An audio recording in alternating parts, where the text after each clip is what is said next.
The wise old woman of Moonlight Valley. Long ago, nestled between velvet hills and a silver river, there was a village known as Moonlight Valley. Every house had flowers on its windowsill, and laughter danced in the streets, yet the villagers often quarreled. They argued over crops, land, and even whose rooster crowed the loudest at dawn. At the edge of the village stood a tiny stone cottage covered in climbing jasmine. In that cottage lived Mama Eira, a wise old woman with silver hair and eyes that shimmered with stories. No one knew her exact age. Some said she was 100, some said 150, but all agreed on one thing: she knew more than books, stars, and even time. Whenever someone had a problem, they would go to Mama Eira. She never gave direct answers. Instead, she gave stories. One spring, the villagers came to her with a big problem. "We don't understand one another," they complained. "We argue too much," another added.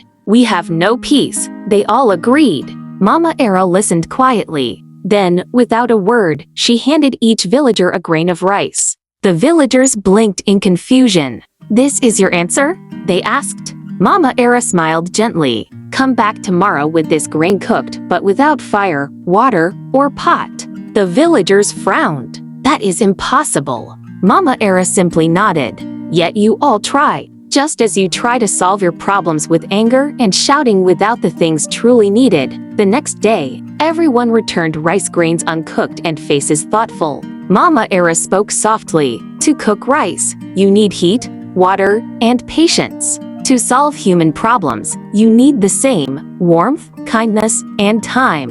She placed the grains in a pot, added water, lit a small flame, and everyone watched the rice soften. "As rice softens with care," she said, "so do hearts." Then, she handed everyone a bowl. "Rice tastes better when shared," she said, "and so does life." From that day, the villagers changed. They began listening more, sharing more, and softening like rice in warm water. And whenever a heart grew stubborn, someone would whisper, "Remember Mama Eira's rice." Years later, when Mama Eira passed on, jasmine flowers bloomed all over the village without anyone planting them. And every spring, when the rice cooked softly in every home, her wisdom lived on. Warmth, kindness, time. That's how we soften the world.